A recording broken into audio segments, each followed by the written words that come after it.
Ridiculous and despicable disaster. Chinese Coast Guard vessel collides with its own warship while chasing a Philippine ship.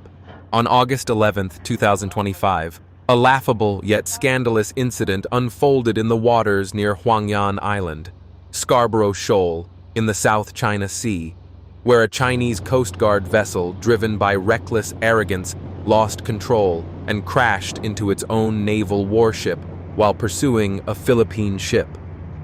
The Philippine government swiftly confirmed the collision once again, exposing the unprofessionalism and chaos within the Beijing regime's Coast Guard, a force notorious for its aggressive actions and blatant disregard for international law. According to a report from the Inquirer, Commodore J. Tariella, spokesperson for the West Philippine Sea WPS region, stated that the collision occurred approximately 10.5 nautical miles east of Scarborough Shoal, a hotspot of contention between China and the Philippines. At that moment, the Chinese Coast Guard vessel numbered 3104, with its overbearing and thoughtless demeanor, sped toward the Philippine vessel Suluan. In a pathetic display of incompetence, the ship abruptly veered, slamming into the starboard rear of the Chinese Navy's Type 052D destroyer Guilin. The impact severely damaged the bow of the Coast Guard vessel, reducing it to a heap of scrap metal incapable of further navigation.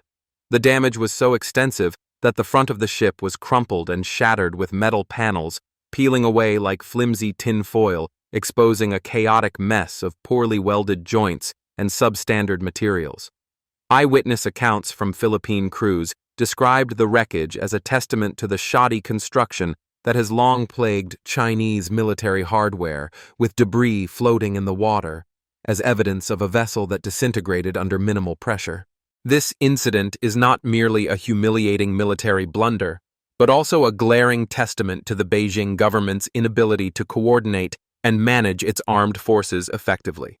The collision took place during Operation Kadiwa Fishermen's Income Enhancement, when the Philippine vessels Teresa Magbanua Suluan and Pamamalakaya were deployed to support approximately 35 fishing boats operating near Scarborough Shoal.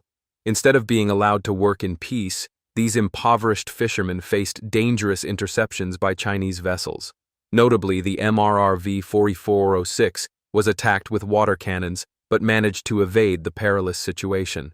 Such actions not only violate Philippine sovereignty, but also reveal the ruthless and inhumane nature of China toward hard-working laborers who are merely trying to survive in waters rightfully theirs under international law. Following the collision, the Philippine Coast Guard, with commendable humanitarian spirit, promptly provided medical assistance to the injured Chinese crew members and rescued those who had fallen into the water. The MRRV 9701 then escorted the fishermen to a safe location, supplying them with fuel and provisions. In contrast, the Chinese side remained suspiciously silent, offering no apology or explanation, and instead resorted to arrogantly blaming the Philippines with baseless claims. This is a clear indication of the Beijing regime's lack of accountability and moral integrity, which relies on manipulating information to conceal its own ineptitude.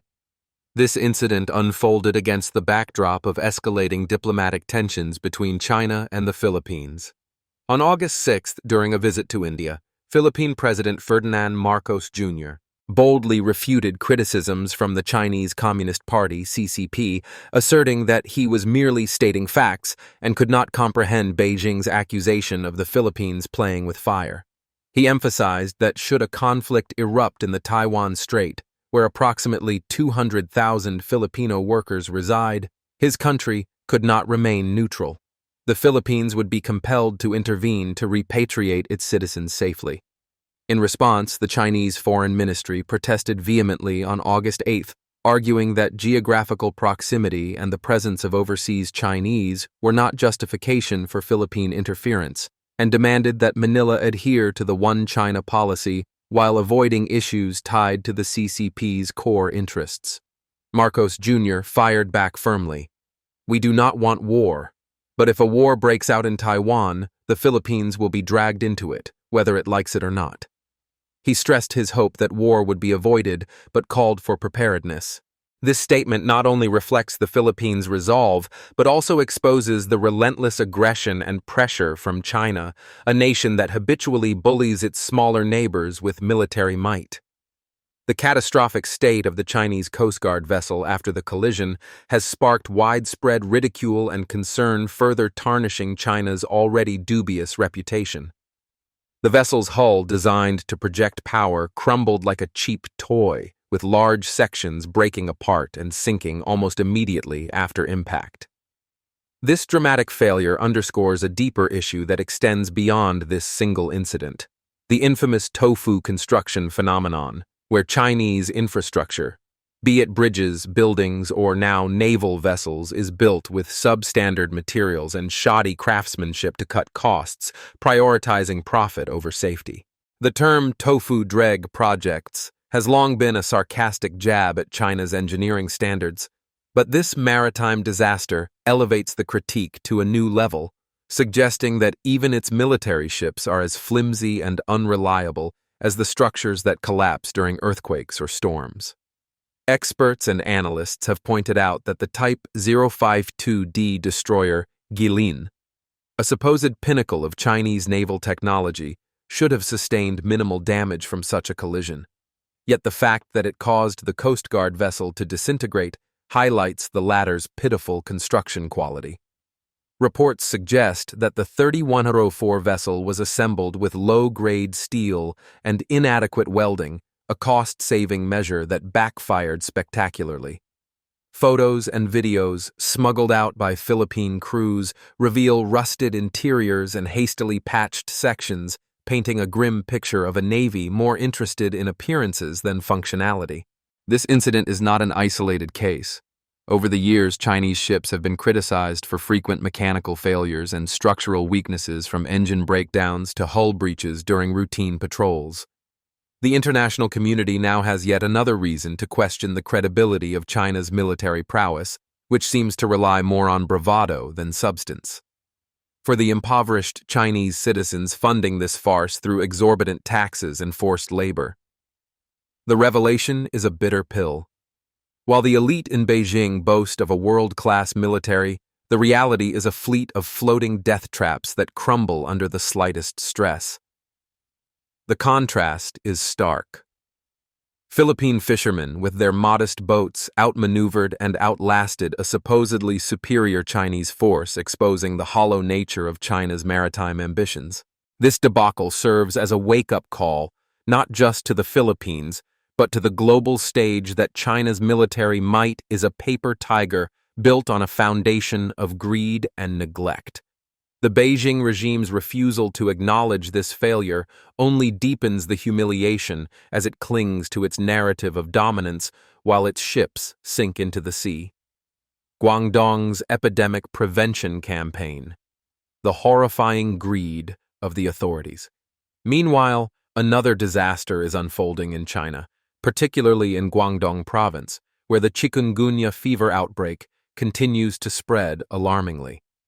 On August 10th, the Guangdong Provincial Centers for Disease Control and Prevention issued a notice claiming that over the past week, the province recorded 1,387 new local cases, with a supposed downward trend in infections. This announcement, delivered with a falsely optimistic tone, conveniently omitted any mention of severe cases or deaths, a blatant sign that the authorities are deliberately concealing the truth. Rather than focusing on scientific disease control, the Guangdong government has resorted to brutal campaign-style prevention measures that have plunged the public into panic. Numerous individuals have taken to social media to expose a terrifying, blood-drawing campaign launched by local officials. On August 9th, a Guangzhou resident reported that the Jiangnan Middle Sub-District Residential Committee arrived at their doorstep, demanding blood samples, threatening repeated visits by large groups if they refused. Another resident filmed a blood-drawing station on Changgang Middle Road. On August 7th, a blogger lamented that after enduring 3 years of nucleic acid testing, he now had to queue for blood tests due to chikungunya. Outraged questions flooded online platforms. What is the purpose of drawing blood? Prevention or treatment? Just once or repeatedly? When will it end? Do those drawing blood dare to show their credentials? These suspicions are not unfounded. Mr. Wang, a resident of Shenzhen, told the Epoch Times that he suspects the authorities are collecting blood for organ transplant matching. He remarked, "With so many people disappearing without a trace lately, aren't they?" Identifying blood types through various channels to pinpoint organ sources. Though unproven, this accusation has stirred deep unease among the impoverished populace already exploited to their breaking point by the regime. Dr. Lin Xiaoshu, an American virology expert, analyzed in an interview with the Epoch Times that the current blood drawing practice is likely driven primarily by profit. He pointed out that during the COVID-19 pandemic, pharmaceutical and testing companies capitalized on outbreaks and testing requirements for financial gain. Additionally, Lin expressed concern that the CCP might be hiding the true extent of the epidemic, including the presence of other pathogens in this Chikungunya outbreak, as mosquitoes in Guangdong carry multiple infectious diseases.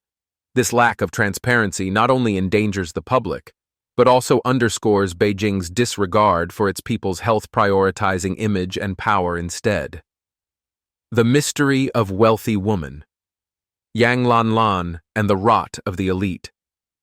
In a separate development, the attention of both Chinese and international audiences has turned to Yang Lanlan, a 23-year-old Chinese-American woman who caused a severe car accident in Australia in the early hours of July 27th, driving a Rolls-Royce worth approximately $1 million.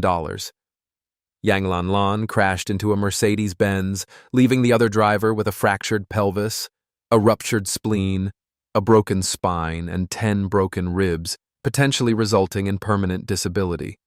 She was arrested for refusing a breathalyzer test, but her lawyer swiftly posted a substantial bail to secure her release. On August 11th, the New South Wales local court in Australia responded confirming that no monetary conditions were set for Yang Lanlan's bail, though she was required to surrender her passport report regularly to the police station, refrain from leaving her residence at night, and be prohibited from driving. However, her true identity remains shrouded in mystery. The court spokesperson noted that online rumors might be entirely inaccurate but provided no further details. Previous reports indicated that Yang Lanlan resided on the top floor of a luxury apartment building owning an unregistered white Rolls-Royce, in addition to the crash vehicle, yet no personal information about her exists online or on social media, fueling speculation about her wealth's origins.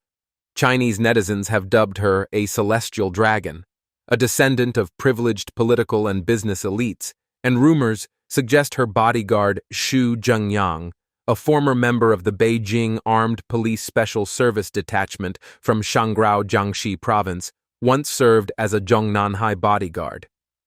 Yang Lanlan's name topped Weibo's trending searches, with speculation ranging from her being the offspring of a high-ranking official to a wealthy smuggler. Her ostentatious wealth starkly contrasts with the misery of millions of impoverished Chinese citizens struggling to afford medicine or food while this elite class thrives on their suffering. Shanghai's medical insurance system. Collapse. The indifference of the authorities. On August 11th, 2025, another man-made disaster struck Shanghai as the citywide medical insurance system abruptly crashed, leaving patients unable to pay for medicines and stranded in long queues at hospitals.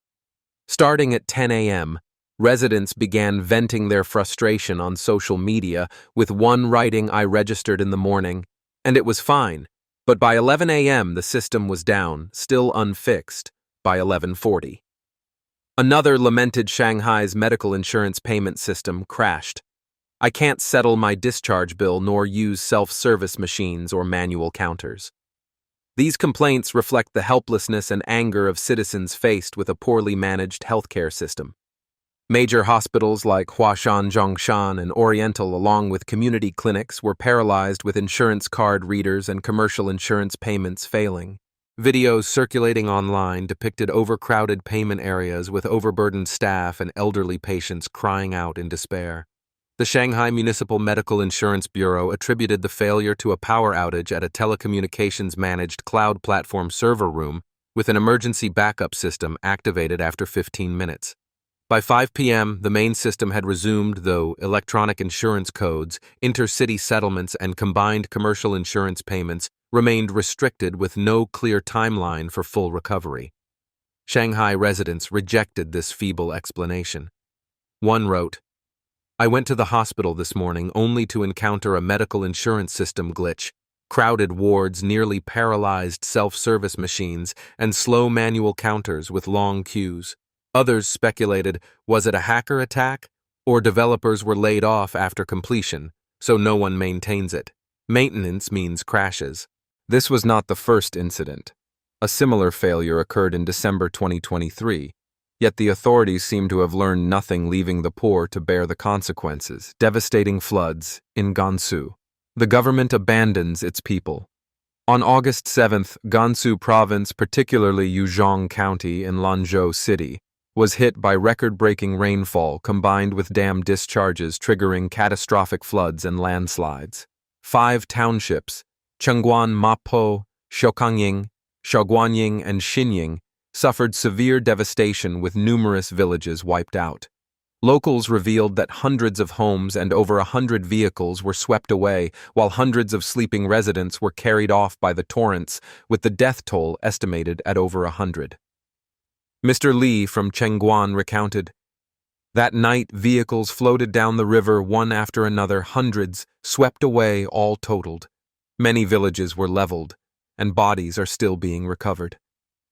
Mr. Ma, while rescuing relatives, learned that villages like Malian Beach and Hongzhuangzi had vanished with hundreds of trucks and excavators lost. A shepherd lost his flock of hundreds and his life. The landscape littered with debris, stones, wood, and vehicle wreckage bears witness to the destruction. These impoverished residents, already enduring chronic drought, were utterly abandoned. Mr. Zhao from Mengjia village in Shaokangying said, "The stream is usually dry, but this time dam water flooded down devastating Xinglong Mountain. Roads are gone, and no rescue teams have arrived. Many villages remain unaccessed with trapped residents, starving and dehydrated, yet the government appears indifferent, allowing only rescue vehicles while sealing off the area." These events paint a grim picture of a China in decline under the incompetent and corrupt leadership of the CCP. From warships colliding in sheer stupidity to inhumane health policies and the abandonment of citizens during natural disasters, the Beijing regime has proven itself unworthy of public trust. While elites like Yang Lanlan live in luxury, millions of poor citizens endure hunger, illness, and death. This is a regime that not only fails in governance, but also betrays those who sustain it. Those who sustain it. Those who sustain it.